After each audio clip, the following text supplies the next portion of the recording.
August மாதத்தில் 16ஆம் தேதி 3வது ஞாயிற்றுக்கிழமையாகிய நாளின் காலை பொழுதில் நாம் இறை சமூகத்தில் ஆண்டவரை ஆராதிக்கவும் ஜெபிக்கவும் இறைவன் செய்த நன்மைகளுக்காக நன்றி செலுத்தவும் நாம் கடந்து வந்திருக்கிறோம். இத்தொழுகையின் ஆரம்பம் பிதா குமாரன் பரிசுத்த ஆவியின் நாமமுள்ளது. ஆமென். நாம் யாவரும் ஆண்டவரை நோக்கி நாம் ஜெபிப்போம். ஜெப நிலையிலே ஜெபத்தை கேட்கும் எங்கள் தேவா, ஜெபத்தில் வாஞ்சை தந்தருளும் என்ற பாடலை நாம் ஜெப நிலையிலே பார்ப்போம்.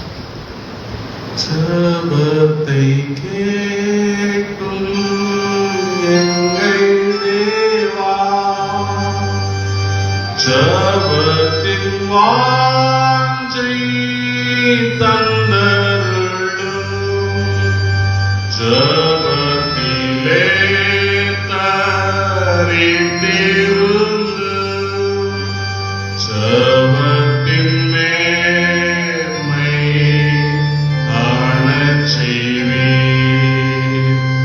ஜெபமே ஜீவன், ஜெபம் ஜெயம், ஜீவியத்திற்கு இதுவே சட்டம். ஜெபமே ஜீவன், ஜெபம் ஜெயம், ஜீவியத்திற்கு இதுவே சட்டம்.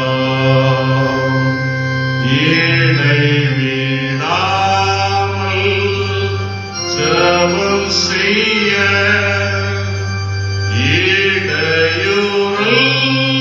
இடையூறெல்லாம் நீக்கிவிடும். சடைப்பில்லாமல்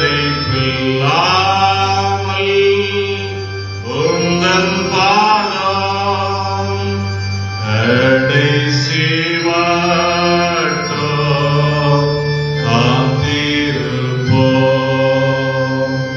ஜெபமே ஜீவன், ஜெபம் ஜெயம், ஜீவியத்திற்கு இதுவே சட்டம். ஜெபமே ஜீவன், ஜெபம் ஜெயம், ஜீவியத்திற்கு இதுவே சட்டம். நாம் செபிப்போம். சர்வ வல்லமை, அளவில்லா இரக்கமும் அன்பும் கிருபை நிறைந்த நல்ல கடவுளே, நேற்றும் இன்றும் என்றும் மாறாதிருக்கிற பரிசுத்த பிதாவே, ஆசீர்வாத மகிழ்ச்சி நிறைந்த இந்த ஓய்வு நாளின் காலை பொழுதுல நம்முடைய பரிசுத்த சமூகத்தில் அமர்ந்திருக்கிறார். சேனைகளின் கர்த்தராகிய ராஜாவை ஆராதிக்கவா ஆண்டவரே, இறை ஆசீர்வாதத்தை சுதந்திரித்துக் கொண்ட மக்களாய் கடந்து செல்லவா நம்முடைய பாதப்படியில வந்திருக்கிற எல்லாரையும் கண்ணோக்கி பார். ஆண்டவரே, அழகான ஒரு தேசத்தை தந்தேன். 80வது சுதந்திர தினத்தை நேற்றைய தினத்துல ஆண்டவரே விதமான அசம்பாவிதங்கள் இல்லாமல் ஆச்சரிக்கும்படி கிருபை செய்தேன். நாங்கள் வாழும் தேசத்திற்காக நீர் ஜெபிக்கும்படி கூறியிருக்கிறேன். நாங்களும் வாழும் தேசத்திற்காக கர்த்தர் தந்த இந்த நல்ல தேசத்திற்காக ஜெபிக்கிறோம். இடைய வாழ்வை கர்த்தர் ஆசீர்வதிகள் நாங்கள் வேண்டிக் கொள்கிறோம். இந்த வேளையிலும் நம்முடைய பரிசுத்த சமூகத்துல நம்மை நோக்கி ஜெபிக்க ஆராதிக்க வேண்டும் என்று வாஞ்சியோடு கடந்து வருகிற ஒவ்வொரு மக்களையும் ஆண்டவர் பேரால் ஆசீர்வதியும். வந்திருக்கிற இறை மக்களை ஆசீர்வதியும். நாங்கள் யாவரும் இணைந்து சேனைகளின் கர்த்தராகிய ராஜாவை ஒரு முகத்தோடு பாடி ஒரு மனதோடு பாடி ஆராதித்து இறை ஆசீர்வாதத்தை பெற்றுக்கொண்ட மக்களாய் கடந்து செல்லட்டும். என் வீடு ஜெப வீடு எனப்படும் என்று சொன்ன ஆண்டவரே, இந்த ஓய்வு நாள் பரிசுத்த குலைச்சலாக்காதபடி நம்முடைய ஜெப வீட்டிலே நாங்கள் மகிழுகின்ற நல்ல தருணங்களை ஆண்டவர் தார். ஆராதனை பொருட்படுத்திக் கொள்ளும். பாடுகிற பாடல், வாசிக்கிற வேத பகுதி, ஏறெடுக்கிற தியானம், ஜெபம் அனைத்தும் உடைய திருநாம மகிமைக்காக எங்களுக்கு ஆசீர்வாதமாய் அமைந்திட அருள் புரிய வேண்டும் என ஜெபிக்கிறோம். தேவ கரங்களோடு கூட இருக்கட்டும். உடைய பாவங்கள் அக்கிரமங்கள் யாவற்றையும் கிருபையாய் மன்னி மாம்சத்தை மறைத்து ஆவியிலே நாங்கள் கனி கொடுக்க எல்லாருக்கும் ஆண்டவர் இரக்கத்தை செய்யும். தேவ கரம் கூட இருக்கட்டும். ஆண்டவர் தடைகளை மாற்றும். எங்களோடு கூட பேசும். அந்த சாமுவேல் இறை சமூகத்தில் சொன்னான், சொல்லும் கர்த்தாவே அடியேன் கேட்கிறேன் என்று சொன்னது போல ஆண்டவர் நாளிலும் எங்களுடைய வாழ்க்கையில எதை தர சித்தமாயிருக்கிறீரோ அதை ஆண்டவர் நாங்கள் பெற்றுக்கொண்ட மக்களால் இவ்விடத்தை விட்டு கடந்து செல்வார். தேவ கரங்களோடு கூட இருக்கட்டும். எல்லா தடைகளையும் மாற்றும். ஆவியானவர்களோடு கூட இடைபடும். இவ்வாறாதனை உங்களுடைய திருநாம மகிமைக்காக எங்களுக்கு ஆசீர்வாதமாக அமைந்திட அருள் புரிய வேண்டும் என்று இயேசுவின் நாமத்தில் ஜெபிக்கிறோம் நல்ல பிதாவே. ஆமென்.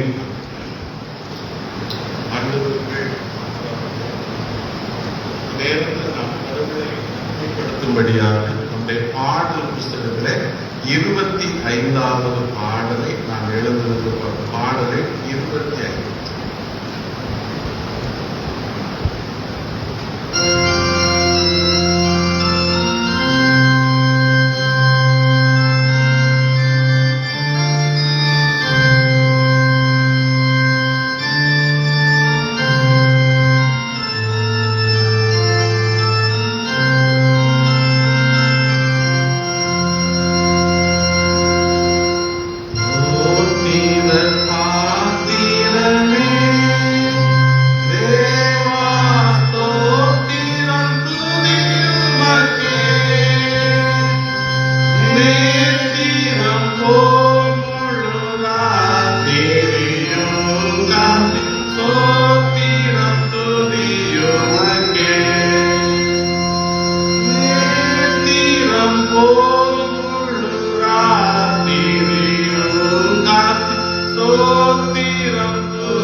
Oh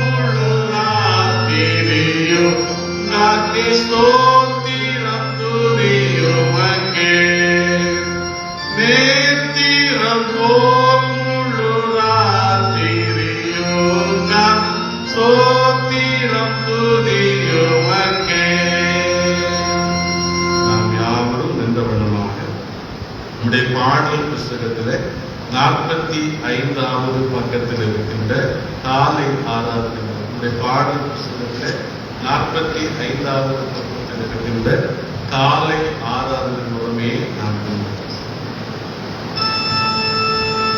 ஆண்டவரே, என் உதடுகளை தீரந்தருளும். அப்பொழுது என் வாய் உமது புகழை அறிவிக்கும்.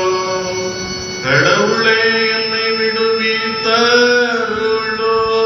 ஆண்டவரே, எனக்கு சகாயம் செய்ய விரைவில் அருளும். பிதாவுக்கும் குமாரனுக்கும் பரிசுத்த ஆவிக்கும் மகிமை உண்டாவதாக. ஆதியிலும் இப்போதும் எப்போதுமான சதா காலங்களாய் இருக்கிறபடியே. ஆமென். அல்லேலூயா. கர்த்தரை பணிவோம் வாருங்கள். அவர் நம்மை உண்டாக்கினவர். கர்த்தரை கம்பீரமாய் பாடி நம்முடைய நற்செய்ய கண்மலையை சங்கீர்த்தனம் பண்ண கடவோ வாருங்கள். நன்றியோடு அவர் சன்னதியும் வந்து சங்கீதங்களா அவரை ஆர்ப்பரித்து பாட கடவோம். கர்த்தர் மகத்தான கடவுள், எல்லா தேவர்களுக்கும் அவர் மகத்தான ராஜா.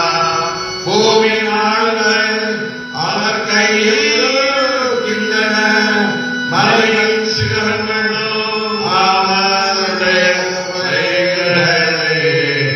கடலும் அவருடையது, அவரே அதை உண்டாக்கினார்.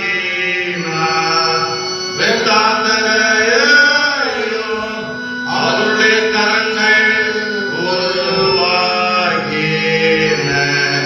நம்மை உண்டாக்கிய கர்த்தருக்கு கர்த்தருக்காக நாம் பணிந்து புரிந்து புறப்படின கடவோம் வாருங்கள்.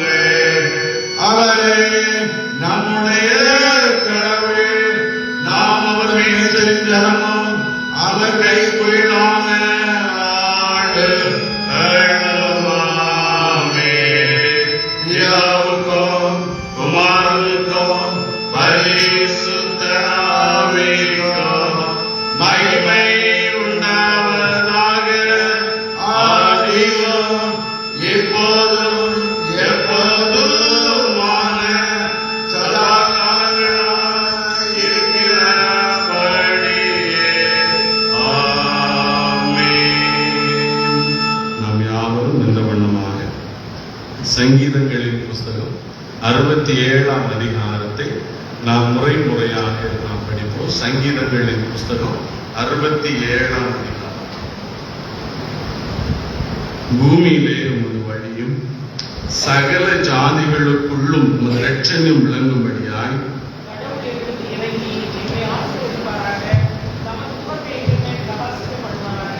கடவுளே, ஜாதிகள் உம்மை துதிப்பார்களாக, சகல ஜாதிகளும் உம்மை துதிப்பார்களாக.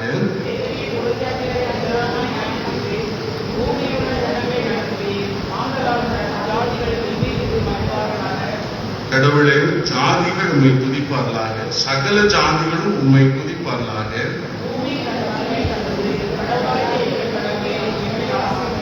நாம் யாவரும் சேர்ந்து படிப்போம். கடவுள் எங்களை ஆசீர்வதிப்பார், பூமியின் எல்லைகள் எல்லாம் அவருக்கு பயந்திருக்கும். பிதாவுக்கும் குமாரனுக்கும் பரிசுத்த ஆவிக்கும் மகிமை உண்டாவதாக. ஆதியிலும் இப்போதும் எப்போதும்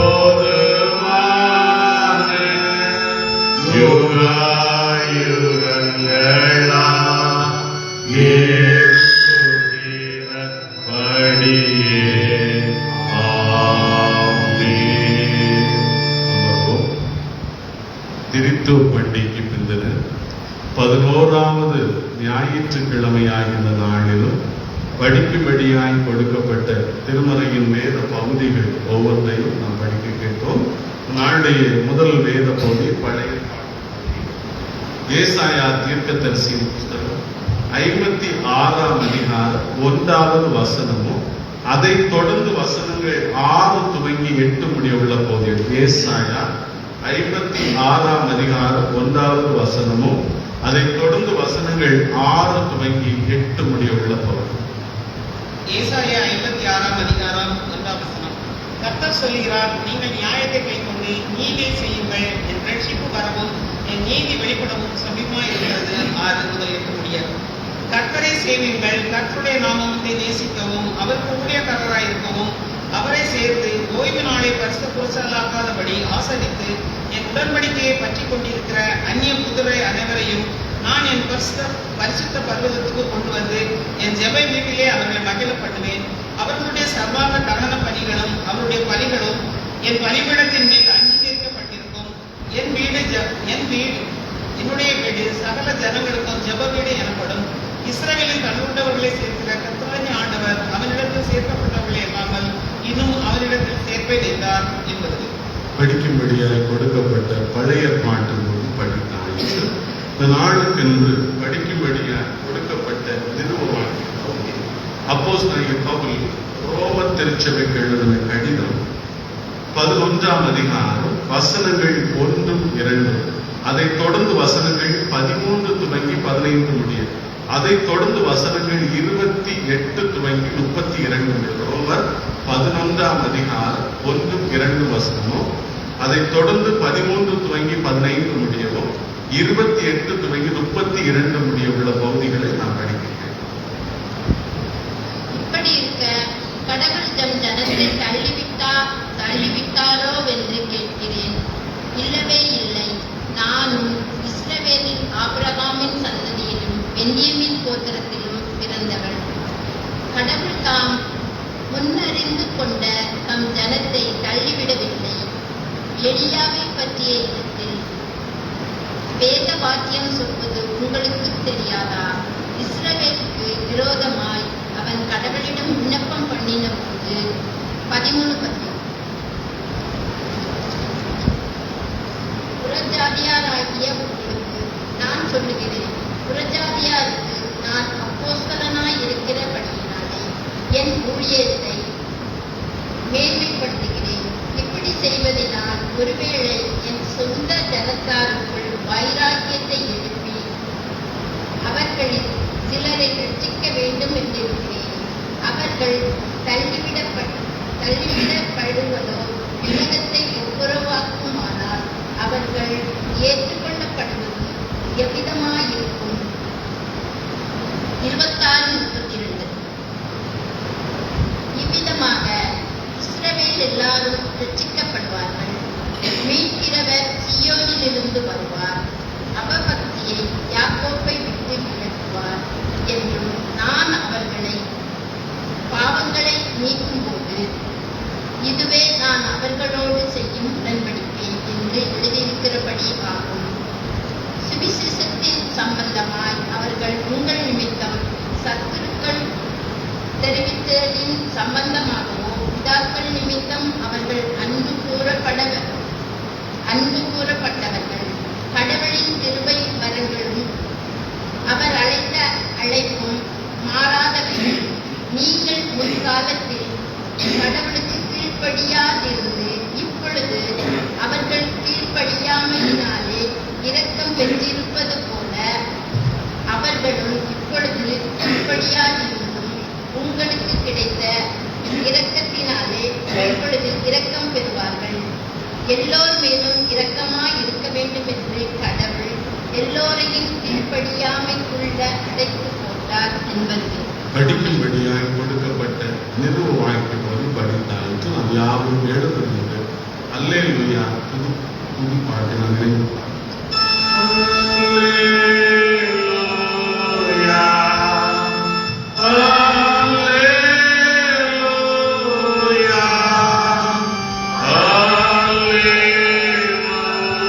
Hallelujah.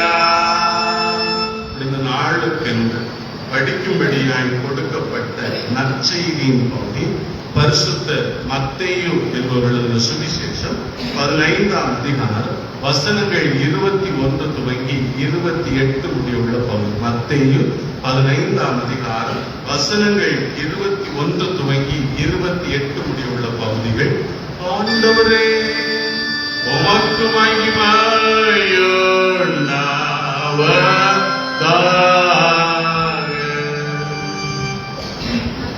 15ஆம் அதிகாரம் வசனங்கள் 21 முதல் 28 வரை.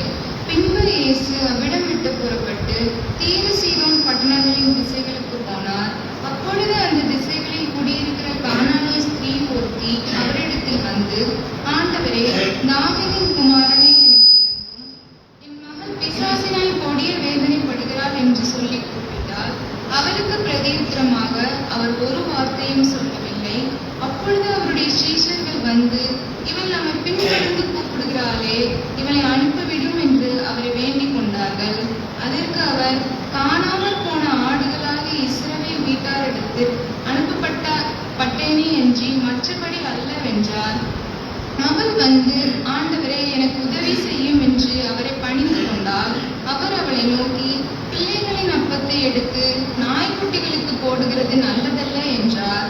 அதற்கு அவள், மெய்தான் ஆண்டவரே, ஆகிலும் நாய்க்குட்டிகள் தங்கள் எஜமான்களின் மேஜையிலிருந்து விழும் துணிக்கைகளை தின்னுமே என்றார். இயேசு அவளுக்கு பிரதியுத்தரமாக, ஸ்திரீயே, உன் விசுவாசம் பெரிது, நீ விரும்புகிறபடி உனக்கு ஆக கடவுது என்றார். அந்நேரமே அவள் மகள் ஆரோக்கியமானாள் என்றார். படிக்கும்படியாய் கொடுக்கப்பட்ட நற்செய்தியின் போது படித்தாயிற்று.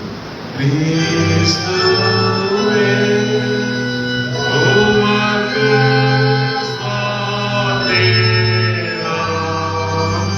நாளுக்கென்று படிக்கும்படியாய் கொடுக்கப்பட்ட அனைத்து திருமறை பகுதிகளை படிக்க கேட்டனால் அதற்கு மறுமொழியாக நம்முடைய விசுவாசத்தை அப்போஸ்தல விசுவாச பிரமாணத்தின் மூலம் நாம் அறிக்கை செய்வோம்.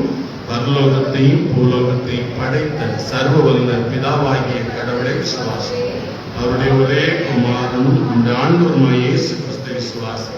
இவர் பரிசுத்த ஆவியினால் கர்ப்பத்தில் உபவித்து கன்னிமரிடத்தில் பிறந்து பொந்திபிலாத்தின் பாடுபட்டு சிலுவையில் அறையுண்டு மரித்து அடக்கம் பண்ணப்பட்டார். பாதாளத்தில் இறங்கி 3ஆம் நாள் மரித்தொன்று வைத்திருந்தார். பருத்தக்கேறி சர்வவல்ல பிதாவாகிய கடவுளை வலதுபார்சத்தில் வைத்திருக்கிறார். அவ்விடத்திலிருந்து வருகிறவரையும் மருத்துவரையும் நிலைநிறுத்தார். பரிசுத்த ஆவியானவரை விசுவாசிக்கிறேன். பொதுவான பரிசுத்த கிறிஸ்தவ சபையும் பரிசுத்த ஐக்கியம் பாவ மன்னிப்பும் சரீரமே தரும் நித்திய ஜீவன் என்று விசுவாசிக்கிறேன். ஆமென். தொடர்ந்து நாம் இந்த நேரத்தில் மீண்டுமாக கடவுளை மகிமைப்படுத்தும்படியாக இந்த பாடல் புஸ்தகத்துல 301வது பாடலை நாம் எடுத்திருக்கிறோம். பாடலை 301.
ஆண்டவரும் இரட்சகருமான இயேசு கிறிஸ்துவிடமிருந்து நம் அனைவருக்கும் கிருபையும் சமாதானமும் நிறைவாய் உண்டாவதாக. சிறிது நேரம் தியானத்திற்கு கொடுக்கப்பட்ட திருவசன பகுதி நாம் முன்பு படிக்க கேட்ட நற்செய்தியின் பகுதி. பரிசுத்த மத்தேயு என்பவருடைய சுவிசேஷம் 15ஆம் அதிகாரம் வசனங்கள் 21 துவங்கி 28 முடிய உள்ள மத்தேயு 15ஆம் அதிகாரம் வசனங்கள் 21 துவங்கி 28 முடிய உள்ள பகுதியில் 28வது வசனம் நாம் இப்படி படிப்போம். இயேசு அதை கேட்டு, அம்மா, உன் விசுவாசம் பெரிது, நீ விரும்புகிறபடி உனக்கு ஆகக்கடவது என்றார். அந்நேரமே அவள் மகள் ஆரோக்கியமானாள் என்றார். நாம் அமர்ந்தவாறு தலைகளை தாழ்த்தி ஆண்டவரை நோக்கி நாம் சொல்லியிருக்கிறோம். மார்பிலே நாம் சாய்ந்து உறங்குவேன். நேச மார்பிலே நான் சாய்ந்து உறங்குவேன். என்ன ஆனந்தம், எனக்கென்ன ஆனந்தம், என்ன ஆனந்தம், எனக்கென்ன ஆனந்தம். நேச மார்பிலே நான் சாய்ந்து உறங்குவேன். என் அண்டை வருபவன் என்றும் பசியடையான். என் அண்டை வருபவன் என்றும் பசியடையான். ஜீவ அப்பம் நானே, என்றவர் என் நேசரே. ஜீவ அப்பம் நானே, என்றவர் என் நேசரே. என் நேச மார்பிலே நான் சாய்ந்து உறங்குவேன். கிருபை நிறைந்த நல்ல கடவுளே, நேற்றும் இன்றும் என்றும் மாறாதிருக்கிற எங்கள் பரிசுத்த பிதாவே, உம்முடைய சமூகத்தில் அமர்ந்திருக்கிறோம். ஆண்டவரே, நீர் நல்லவர், நீர் வல்லவர், தாம் ஒருவராய் பெரிய அதிசயங்களை செய்கிறவர். இந்த வேளையிலும் உம்முடைய வார்த்தைகளை தியானிக்கிறோம். இந்த வார்த்தையின் மூலமா நீர் எங்களோடு கூட பேசும். அடியாரை மறைத்து நீர் வெளிப்படும். கேட்கிற உள்ளங்களில் உடைய தெய்வீக பிரசனத்தினால் நிறைத்தோம். ஆவியானவர் வெளிப்படும். இயேசுவின் நாமத்தில் ஜெபிக்கிறோம் நல்ல பிதாவே, ஆமென். ஆண்டவருக்கு முன்னாலே கடந்த நாட்களிலே ஒரு நடைபெற்ற ஒரு நிகழ்வு, என்னுடைய கல்லூரி வாழ்க்கை முடிந்த பிறகு நடைபெற்ற ஒரு நிகழ்வு. நாங்கள் 1998 முதல் 2001 வரை மார்த்தாண்டம் நேசமணி இணைய கிறிஸ்தவ கல்லூரியிலே படித்தோம். எக்கனாமிக்ஸ் டிபார்ட்மெண்ட் நாங்கள் படித்து ஒரு 24 ஆண்டுகள் முடித்த பிற்பாடு யாராவது ஒரு ஆண்டாகவே பேசுவோம். 24 ஆண்டுகள் முடித்து நாங்கள் ஒரு முறை எல்லாரும் ஒரு கெட்டுதல், எல்லாரும் இணைந்தோம். எல்லாரும் குடும்பங்கள் ஃபேமிலியா இருக்கிறாங்க. அதுல ஒரு 3-4 பேர் திருமணம் ஆகவில்லை, இன்னும் பையமாக. அப்போ ஒரு 24 ஆண்டுகளுக்கு பிறகு நாங்கள் எல்லாரும் ஜாயின் பண்றோம். ஒரு 23 பேர் வந்தார்கள், ஆண்கள் பெண்கள். அப்படி அந்த ஆண்டு நடந்தது. அடுத்த ஆண்டு 25வது ஆண்டு நடந்தது. அப்ப இதுல ஒருவரை ஒருவர் எங்களோடு படித்த ஒரு சிலரை மறந்து முகங்கள் மறந்து போனது, சிலரை குறித்து ஒவ்வொருவரை குறித்து நாங்கள் விசாரிக்க தொடங்கினோம்.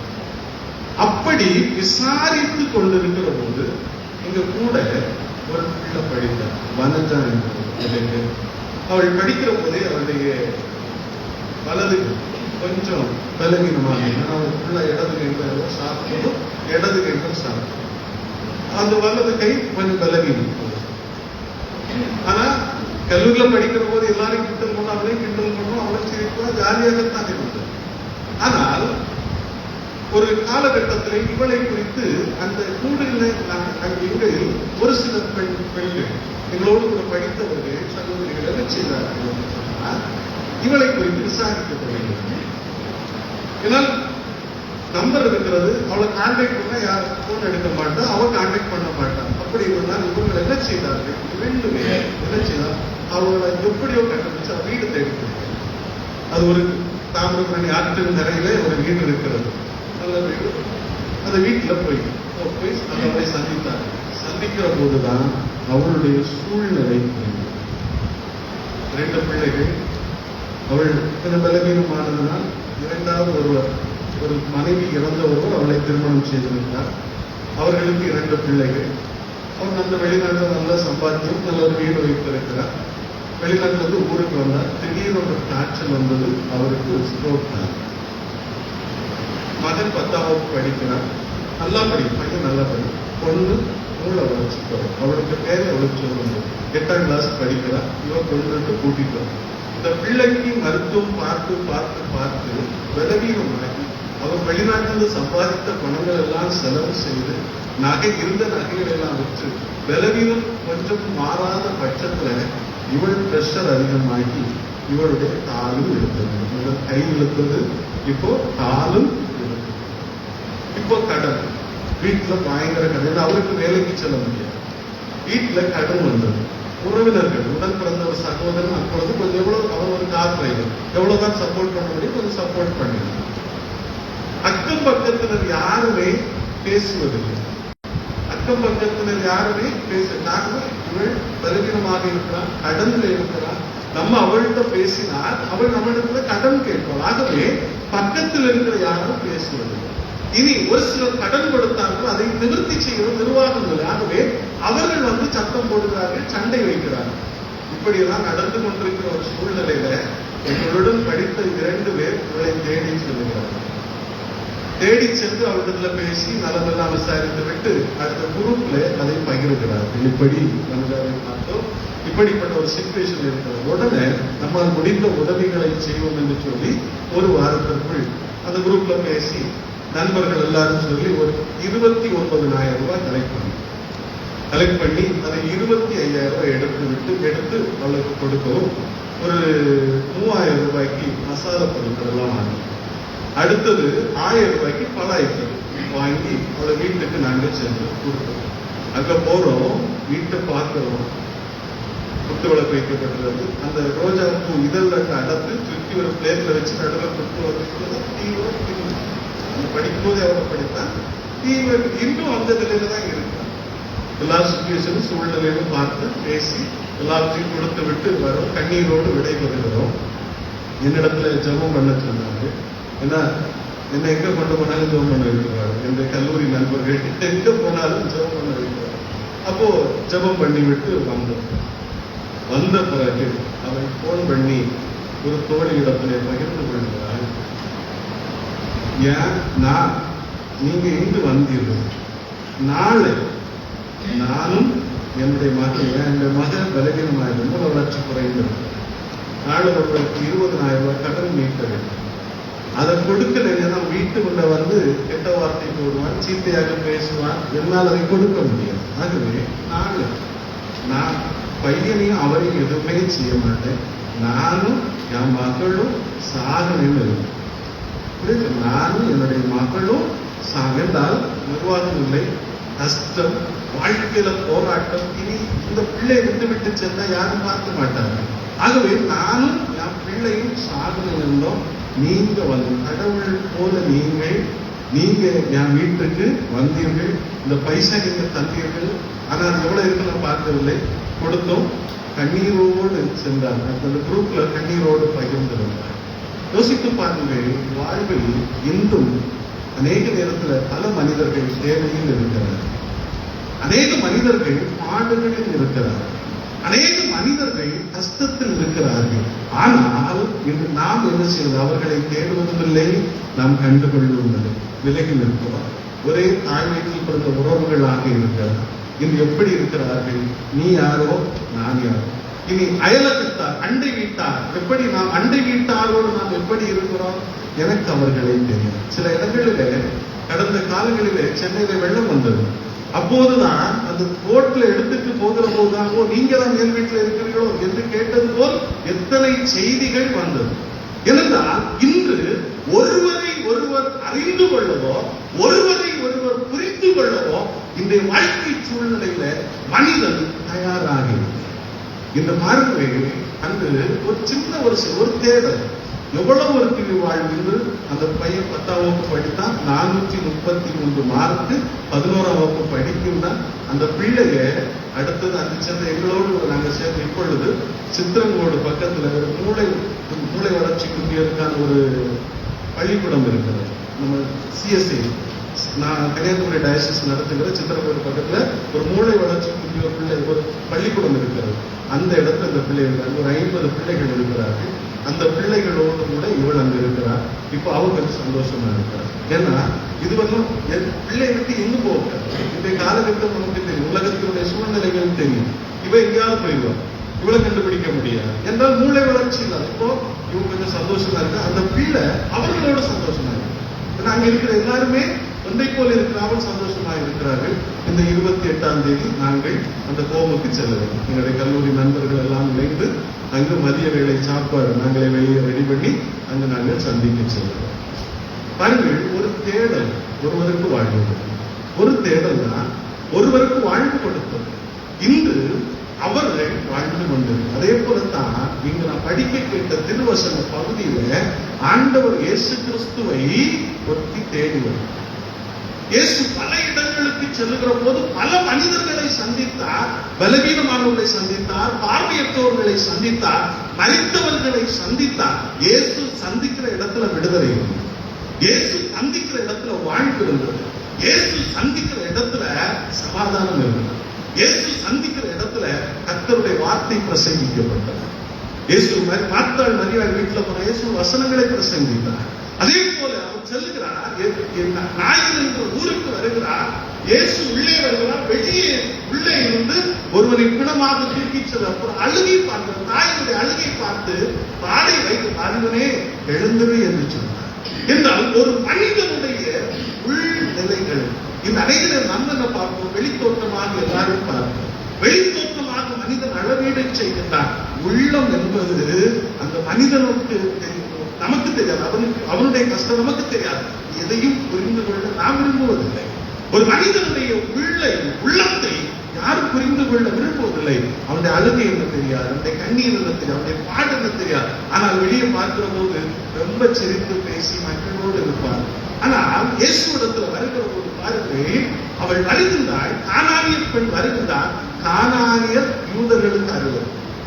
இரண்டாவது, இறைவனால் சபிக்கப்பட்டவர். பழைய பாட்டு காலத்துல இஸ்ரவேல் மக்களுக்கு எதிராக இருந்ததால் சபிக்கப்பட்ட மோவாபியரும் கானானியரும் சபிக்கப்பட்ட கடவுளுக்கு அருவருப்பானவர்கள் என்று வேதம் சொல்லுகிறது.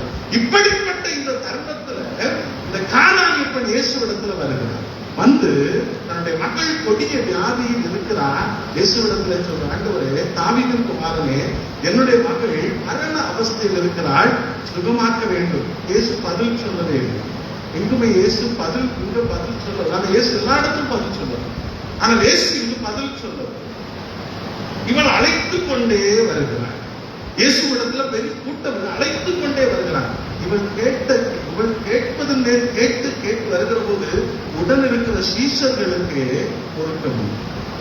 சில நேரங்கள் நம்ம வீட்டுல சில நேரங்கள் நடக்கும். சிலர் ஏதாவது உதவியோ இல்லாட்ட ஏதாவது தேவையை கேட்பாங்க. சில நேரங்கள்ல கணவன் இடத்துல கேட்கிறார்கள், மனைவி இருக்கிறார்கள்.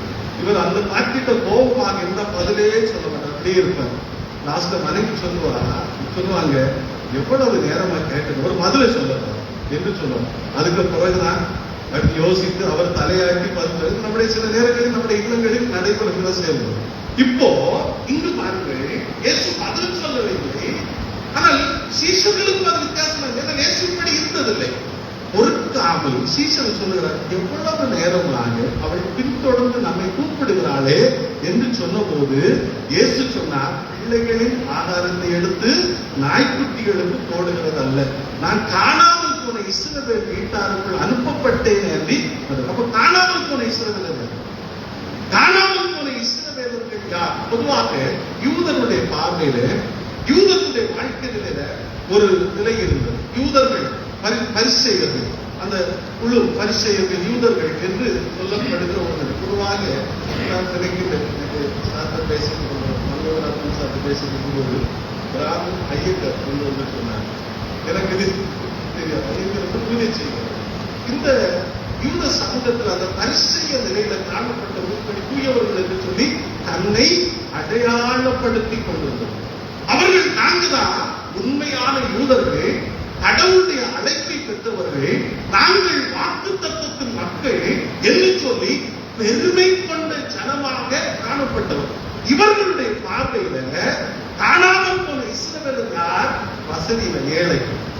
காணாமல் போன ஆண்டவர் என்று சொல்லுகிற போது அங்க எல்லாரும் பார்ப்பது ஒரு பார்வை. என்ன பார்க்கிறாங்க? இயேசு என்ன சொல்லுகிறார்? நான் யூதருக்காக அனுப்பப்பட்ட, அப்படி அல்ல, யூதருக்குள் காணாமல் போனவர்கள் உண்டு, அவர்களிடத்தில் அனுப்பப்பட்டிருக்கு. அப்ப அவர்கள் யார்? அங்க இருக்கின்ற பெண்கள் யூத சமூகத்தில் மதிக்கப்படவில்லை, அவர்களுக்கு அங்கீகாரம் இல்லை. யூத சமூகத்துல பெண்களுக்கு அங்கீகாரம் இல்லை. இரண்டாவது, அங்கு காணப்பட்ட ஆயத்தாளர்கள், இவர்கள் யார்? யூதர்கள் தான், ஆனால் ரோமர்களுக்கு வரி வசூலித்து கொடுக்கிறவர். ஆகவே இந்த யூதர்களுக்கு இந்த ஆயக்காரர்களை பிடிக்காது. இனி ஏழைகளை பிடிக்கும். அடுத்ததாக இவர்களில் காணாமல் போனவர்கள், இந்த கானானியர்கள், இவர்கள் இந்த இஸ்ரவேலர்கள் காணாமல் போனவர். இந்த கானானியர்களை யூதர்கள் எப்படி அடையாளப்படுத்தினர் சொன்னா, நாய்கள் என்று அடையாளப்படுத்தினார். யூதர்களுடைய அவன் தான் என்றுதான் இந்த யூதர்கள் கானானியர்களை அடையாளம். இப்படிப்பட்ட ஒரு சமூக பின்னணியத்தில் சூழ்நிலையில் ஆண்டவர் சொல்லுகிறார், காணாமல் போன இஸ்ரவேல் வீட்டாருக்குள் அனுப்பப்பட்டதை அன்றி அவர்களை என்ன கொண்டு வர, அவர்களின் யூதர்கள். ஆனா இந்த சமூகம், இந்த மக்கள் அவர்களை அடிமைப்படுத்தி வைத்த அந்த அடிமைத்தனத்திலிருந்து எடுத்து அவர்களையும் நிலைநிறுத்த வேண்டும் என்பதே என்னுடைய நோக்கம் என்று. அப்போதுதான் பிள்ளைகளின் ஆகாரத்தை எடுத்து நாய்க்குட்டிகளுக்கு அடங்கல்ல என்று சொன்ன போது இந்த அம்மா என்ன சொன்னாங்க? ஆமா ஆண்டவரே, அது உண்மைதான், பிள்ளைகளின் ஆகாரத்தை எடுத்து நாய்க்குட்டிகளுக்கு. ஆனா இந்த வசனம் ஆண்டவர் சொல்லி இருந்தா வித்தியாசமா சொல்லியிருப்பேன். இந்த நாய் வந்து மெத்தையில உறங்குது, பிள்ளை தரையில உறங்குது. பிள்ளைய தொட்டில போட்டுக்கிட்டு நம்ம என்ன செய்கிறோம்? நாயை கொண்டு மெத்தையில போட்டு உறங்குறோம். நம்முடைய வீடுகளில் நடக்கிறது ஒன்று. இரண்டாவது, நம்ம வீட்டுல உள்ள பிள்ளை இறைச்சி தின்றாது, ஆனா நாய்க்கு இறைச்சி இல்லாம சோறு இறங்காது. இன்று ஒரு நாய் எப்படி கவனிக்கப்படுகிறது பாருங்க. அன்றைய காலம் வேறு. இன்று நம்ம வீட்டுல நம்ம முன்னோர்கள் நாயை எப்படி வளர்த்தார்கள்? வீட்டுக்குள்ள யாரா காலை அடிச்சு போட ஓடிடும்.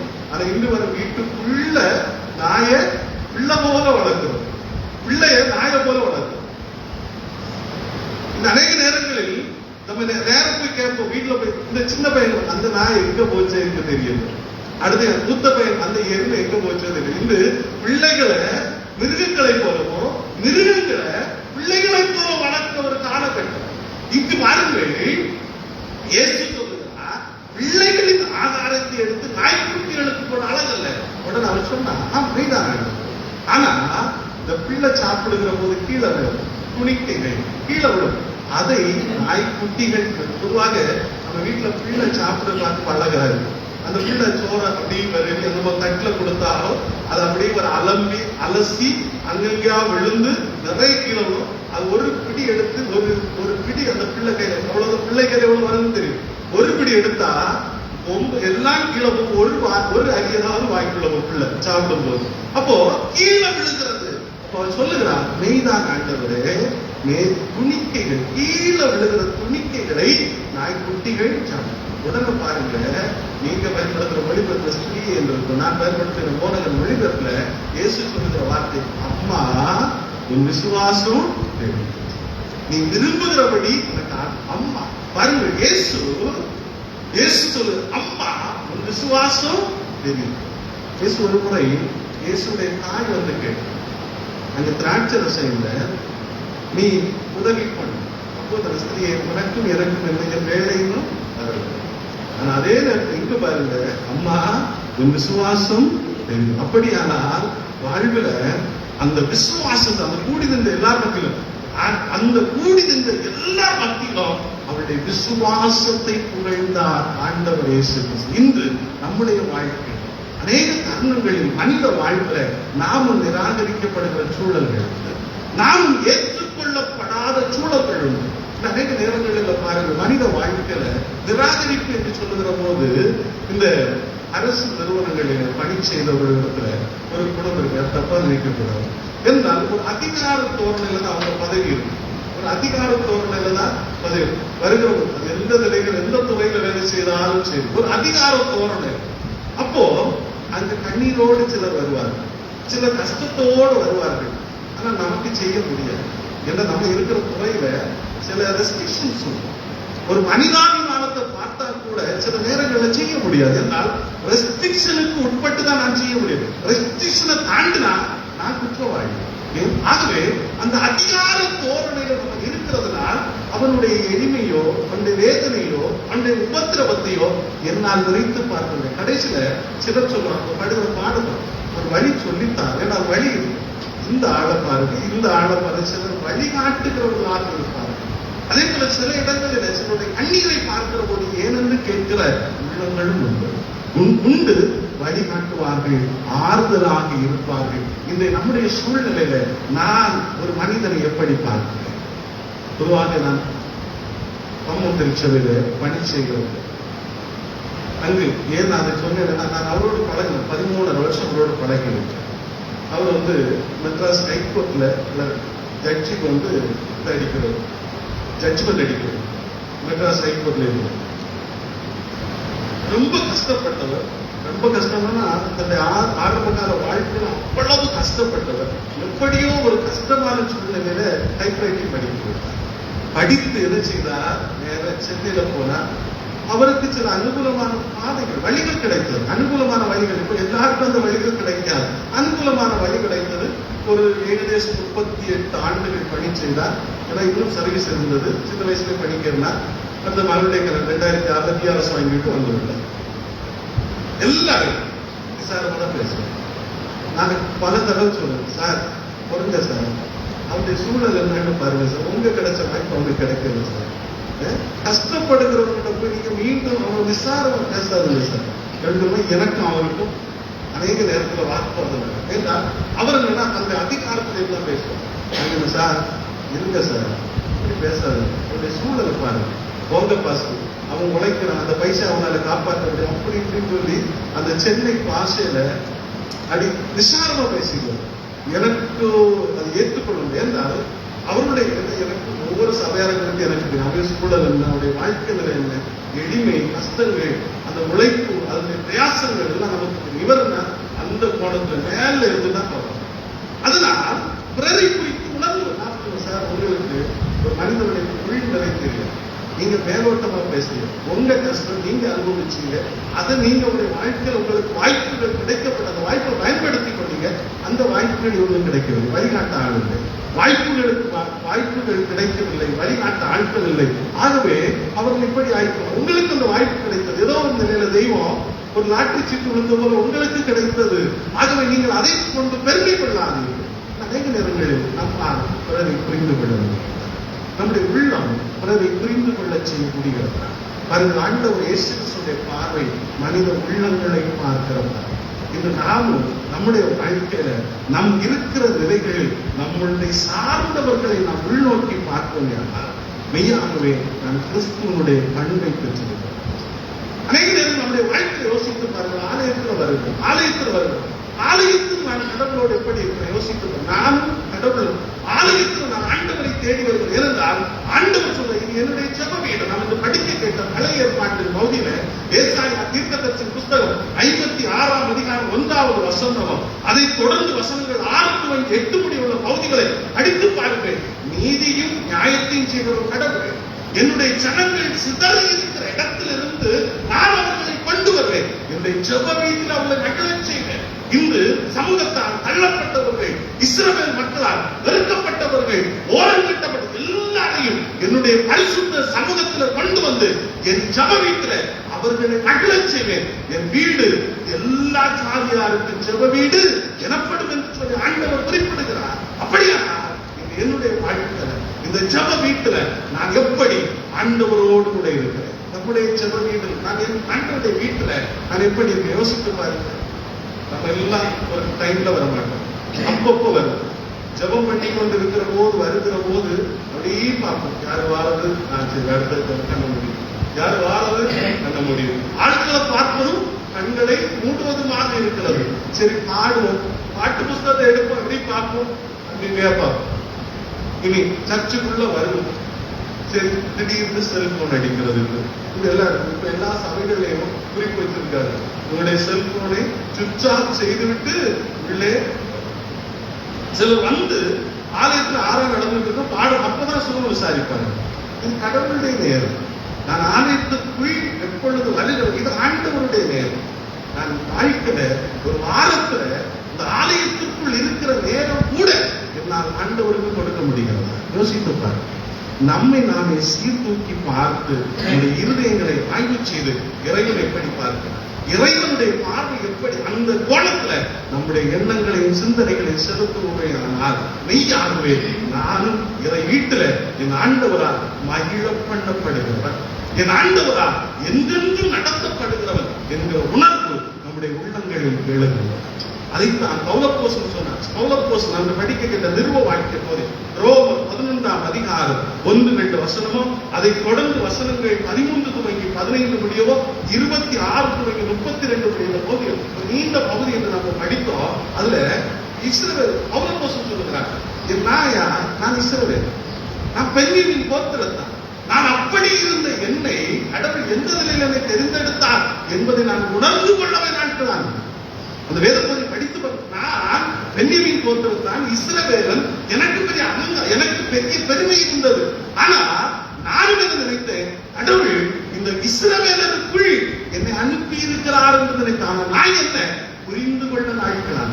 இந்த ஆண்டோடைய வசனம் எப்போது நமக்குள் இருக்கிறதோ நம்மை புரிந்து கொள்ள செய்ய வேண்டும். அநேக நேரங்களில் நம்முடைய வாழ்க்கையை நம்மை நாமே புரிந்து கொள்ள முடியாது. பவுலப்போஸ்தலனை புரிந்து கொள்ள நாட்களான்.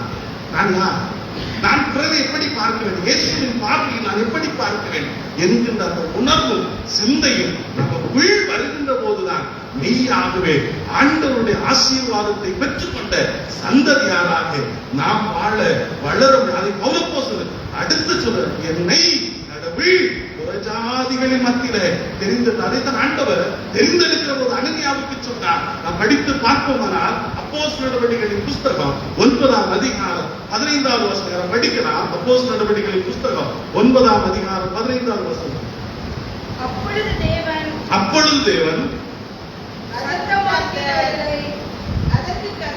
அதற்கு கர்த்தர், நீ போ,